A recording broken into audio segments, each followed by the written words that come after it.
Welcome back to Revving with Revenew, where industry leaders share strategies to optimize cost recovery and protect profitability. Jeff Laplante, our Global VP of Business Development, sits down with Dave George, Revenew's co-founder and VP of Production Payment Review, for a conversation on gas plant audits, the complexity of long-term contracts, the blind spots that cost companies millions, and why routine audits are essential. Questions or comments during today's session? A Revenue team leader will be in the chat to answer your questions live. Now, over to you, Jeff. Well, hi, Dave. Welcome. Thanks for making the time for a conversation around gas plant auditing and the world of revenue accounting and what that looks like. It's great to have you here. You mean revenue, UE, not EW, Right? You got it. Not bad. Yes. Okay. So if we're talking about gas plant audits, right, and you're talking to somebody who has no background in upstream oil and gas, how would you explain what a gas plant audit is? What are you actually looking at? When the product comes out of the ground, the oil goes one way and the gas goes another way. And the gas is handled by midstream companies. Back in the old days, a lot of upstream companies, midstream, it all used to be fully integrated, but obviously it's not that way anymore. So if we're working on behalf of our upstream companies, we're just trying to validate that the value they're getting out of those midstream contracts, and those midstream providers are providing transportation, compression, dehydration, all the things necessary to get that gas to market. Ultimately processing, where they take the NGLs, the natural gas liquids, and remove those because they're more on the market than the unprocessed gas would be. And there's a whole series of contracts that govern that very complex process. And so that, in a nutshell, is what we're just trying to validate and make sure that's all working like it's supposed to. So literally, it's like if you're an upstream producer, you're extracting it from the ground.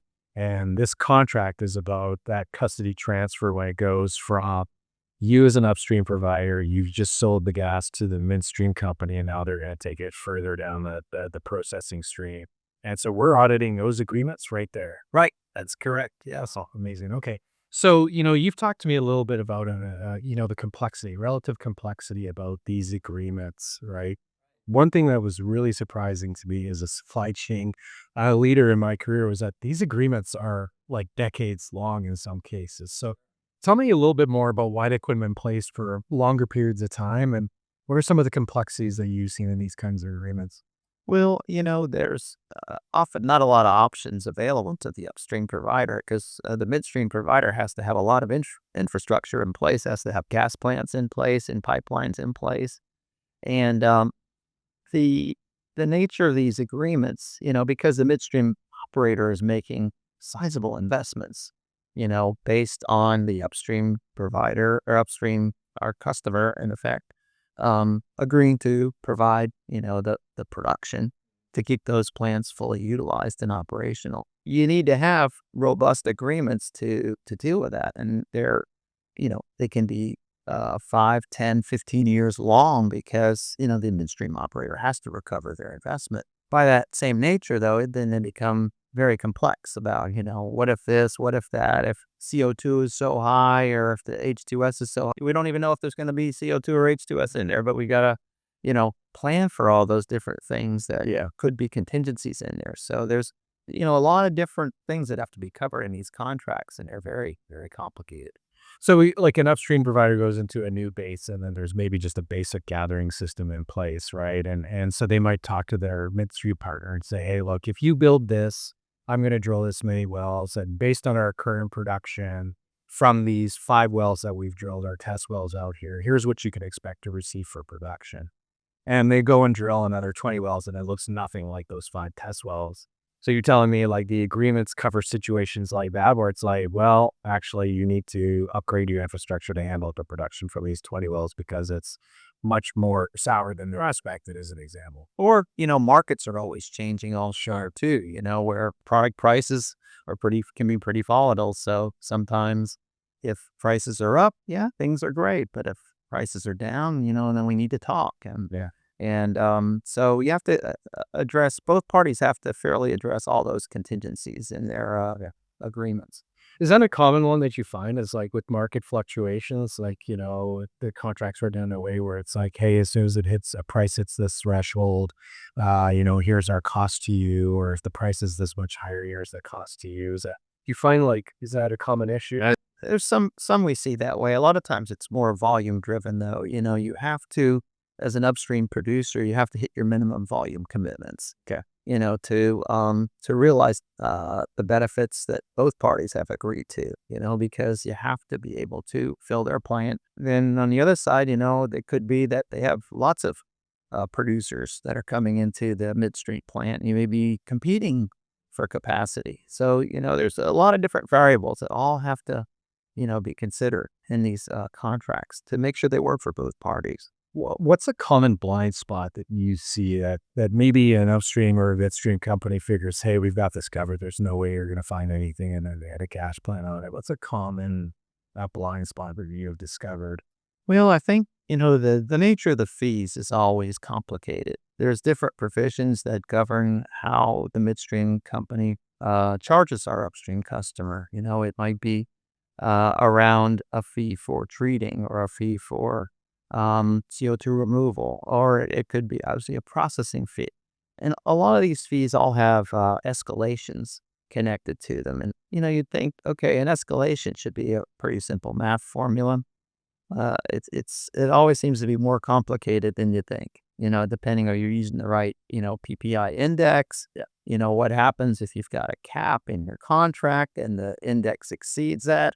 What happens when the index goes negative? You actually get a reduction.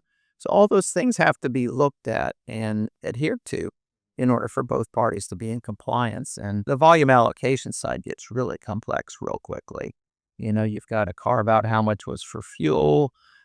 You've got to, based on different tests of the richness of the gas, did we get a good GPM or gallons per MCF test? All that gas is blended together ultimately, with the other producers, and then everything's an allocation at the end of the day.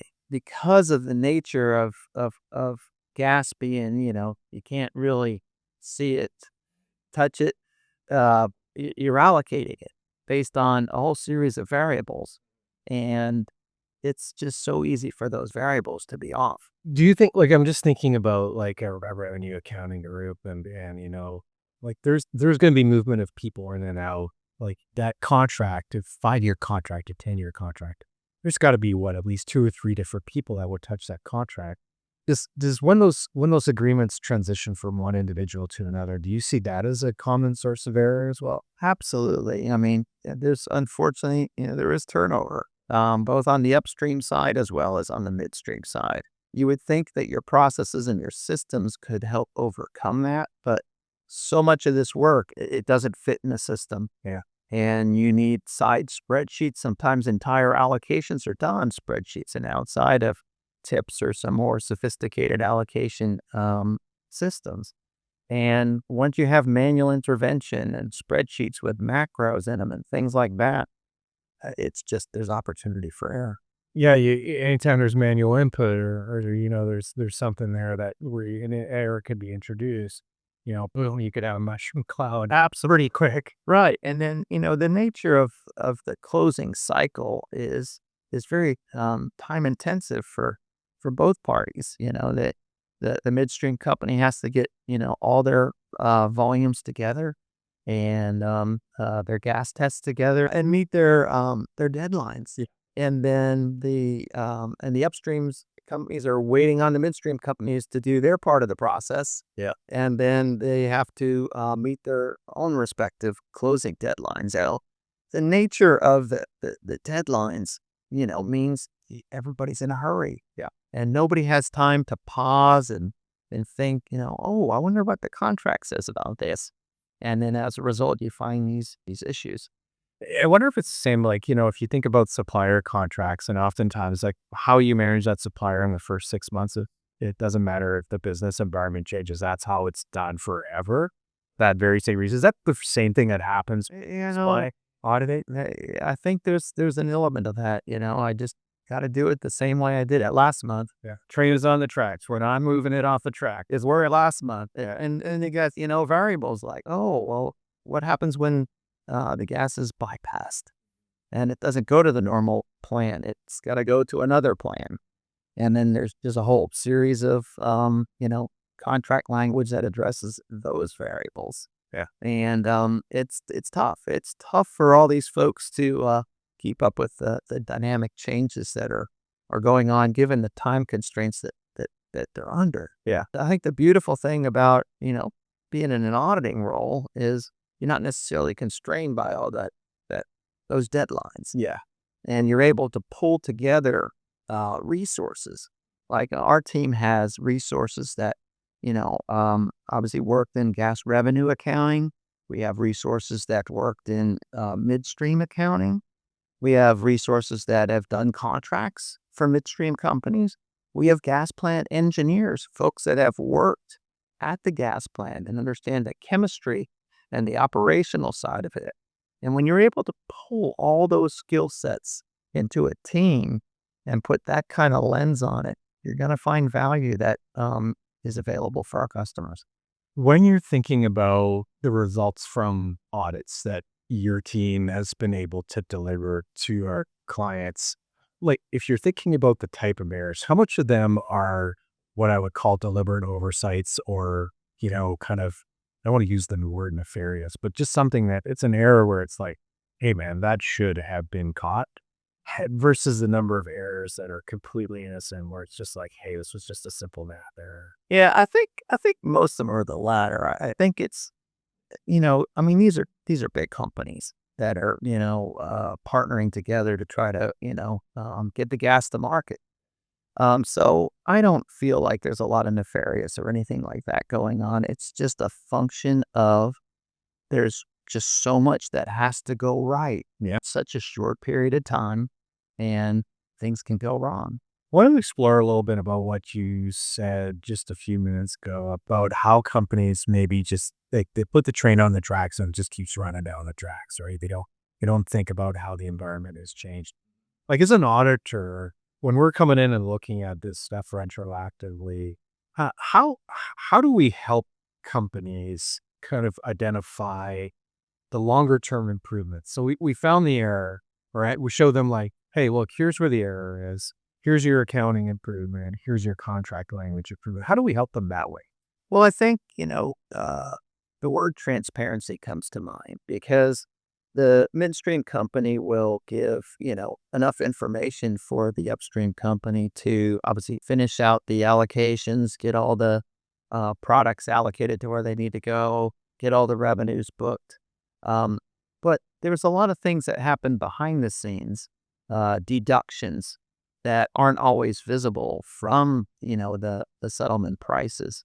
And what we try to do is highlight for both parties that, we need to share information more openly and freely so that if you have the information, you can ask the questions about, well, why is this marketing fee here? Or why is there a deduction for transportation there? But if all that's buried in what's often referred to as the WASP or the weighted average sales price, those conversations don't happen because the transparency isn't always there. So you dig into that, and what you're telling us is not only do we have the expertise to do that, it's like you have to have the time, right? And if you're crunched at the end of every week or every month, whatever the cycle is, you just don't have time to take a look at the, at the detail below that line, the weighted average price. Yeah, absolutely. Okay. And it's important that you get a program in place as an upstream company to do this work and do these audits because most all contracts have what we call a 24-month constraint. So you only have the opportunity to question things or ask questions about things going back 24 months. And once you're beyond that window, everything is deemed to be, quote, correct. Yep. And You're past that line, you got it to the line. so that's kind of a unique audit provision just in these gas plant Have you ever run up that in that situation? Oh, that's like you're doing an audit and you're like, this error actually goes back, right? Tell me a story around that because I know what that would do to a revenue accounting group. Yeah, well, I mean, if the contract, I mean, we're auditing contract compliance at the end of the day. And if the error does go beyond, 2 years and it's obviously not anything fraudulent or nefarious or anything like that, that's the end of the story. Now, you would hope that you would put controls in place and make sure you were doing these audits on a 2-year cycle. So that's what you're like having to plan, Right. So you don't put yourself in that position again. But yeah, we've seen cases where millions and millions of dollars are being lost because you're not getting your audits planned and conducted timely. in that scenario where that statute of limitations is passed on the contract, where it's like I cannot go back past 2 years. Have you kind of given the data to the client and said, "Hey, look, good news, bad news, and okay, here's the last, here's what you left on the table by not auditing this agreement over 2 years." Did they ever go back to the midstream company and say, "Hey, look, I know this is off our contract, but there's a $10 million she's dying. There's a $10 million overpayment delivered to you. Would you consider giving us a portion of that back?" And he ever scenario? I mean, I think there have been some discussions about that. It's pretty rare because, I mean, both parties agreed that, you're going to do things timely. If you're going to do your audits. And it's not like there's an alternative, right? Right, like you got your 50 plus wells over here, and you've got one gathering system to go to. They are the ones that hold all the cards. Right. Yeah. So you got to get them done timely. Just at the end of the day, I do it. So, Dave, I know, like, from our experience of working with different size upstream E&P companies, the agreements are structured similarly. But I know you've told me a few times that some companies have really robust gas plant auditing schedules, so they don't miss that window, and others don't. Why is there such a discrepancy here? There's obviously a complex relationship. Sometimes, the upstream company may be negotiating with the midstream company for, a new pipeline or, a new gas plant to be built. And they can sometimes view an audit as being a potential distraction to something that they're trying to accomplish on a much larger scale. Now, we don't think it's a distraction, but that's one reason why sometimes they don't, follow that such a rigorous schedule. If there's other things at play, bigger picture things that in play, and we understand. I mean, we got to fit in where we fit in. There are situations where maybe it makes sense to hold off on an audit for a little while. Gotcha.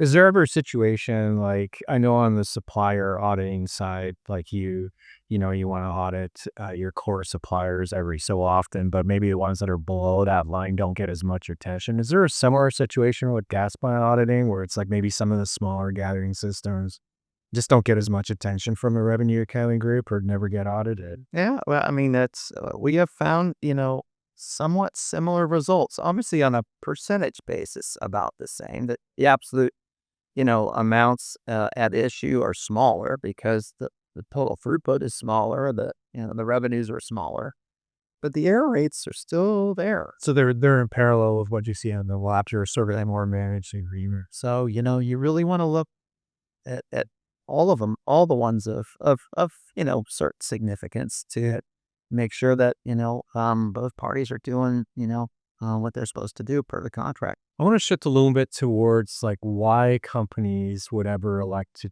do this type of audit with a third party versus handling it in-house or hiring somebody, to come and work with a company to do it and just as an independent contract.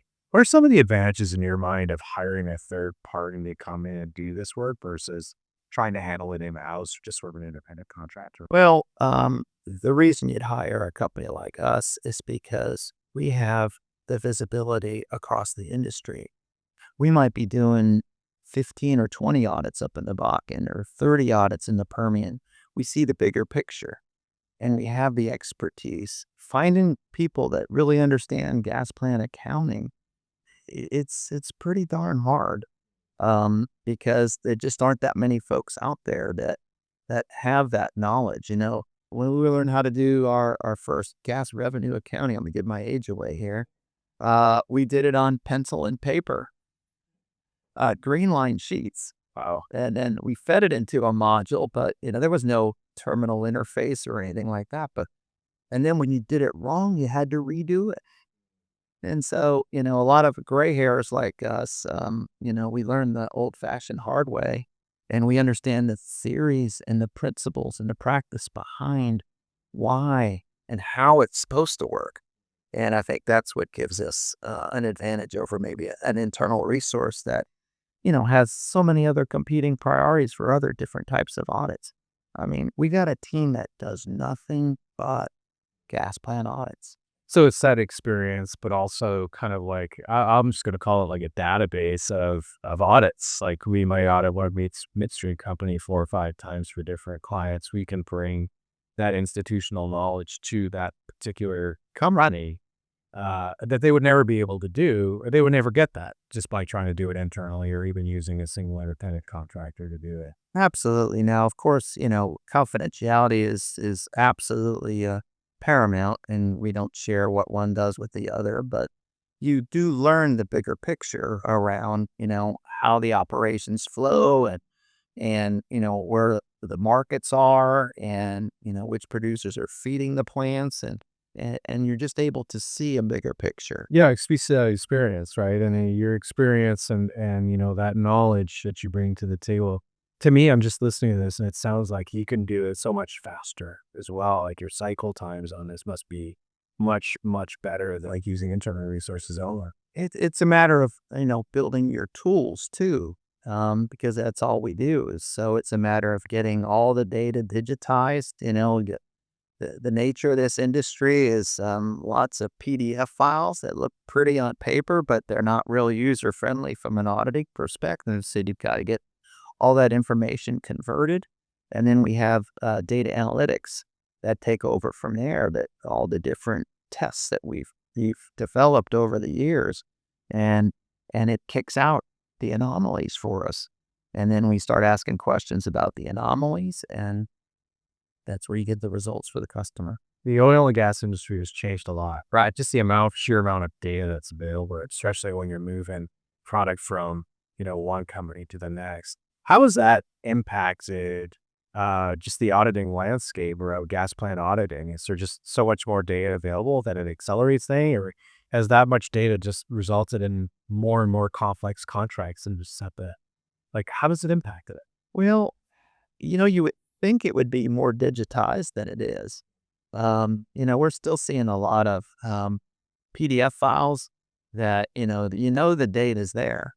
And then you ask the question about, well, can I have this in an Excel format? And they give you an Excel report that looks like a PDF report. I'm like, no, that wasn't what I was asking for. I was asking for a flat file format with one row per page that has, maybe 250 columns in it. That's the type of data digitization you need to effectively do this work.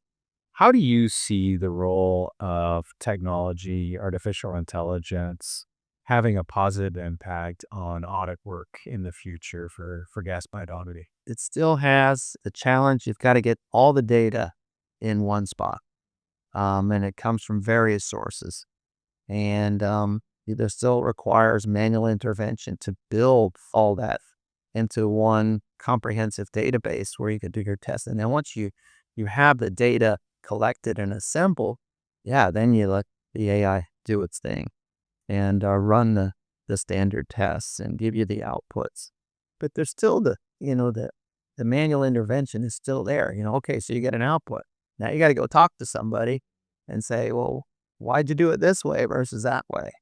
And how did you interpret the contract versus what we're interpreting it? So there's still, plenty of manual intervention that's out there. Technology's getting better, but it doesn't replace the need for people in this auditing solution.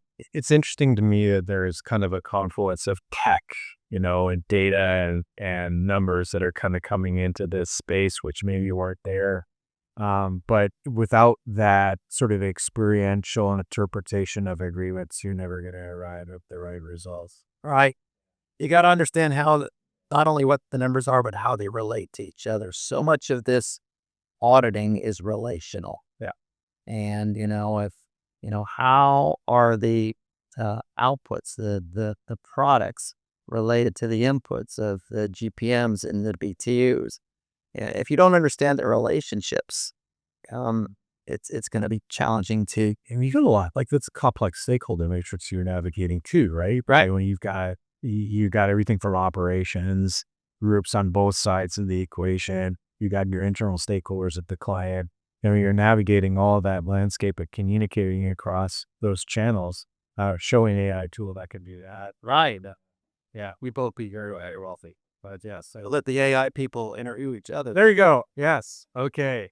So Dave, if you were sitting across from an upstream AMP client right now that was considering using a third party, what advice, if you took off your consulting hat, you took off your revenue hat for a minute, what advice would you give that company as far as what they should do to get a really good program in place? Or why should they do it with a third party versus anything else? The 24-month rule is obviously a constraint that you want to address. You should be looking to make the dollars that are flowing through these agreements are typically very sizable, maybe millions, sometimes tens, hundreds of millions of dollars. So you want to have additional controls in place to make sure that the deal you cut is the deal you're getting. For all the reasons that I've espoused so far here, there's a lot of opportunities for errors to occur. And, whether you use us or not, you need to be looking at this stuff. And, if you want to use internal resources, great. If you got internal resources, great. I think you're going to be missing out on a bigger opportunity, though, if you don't hire someone that does this full time, all the time for the entire industry. Well said, Dave. Thank you so much for your time. It's been great to chat with you today. I learned a lot more about gas plant auditing than I did even 15 minutes ago. But thank you very much. And looking forward to chatting with you again, sir. All right. Well, I appreciate the opportunity to share what's going on in gas plant auditing.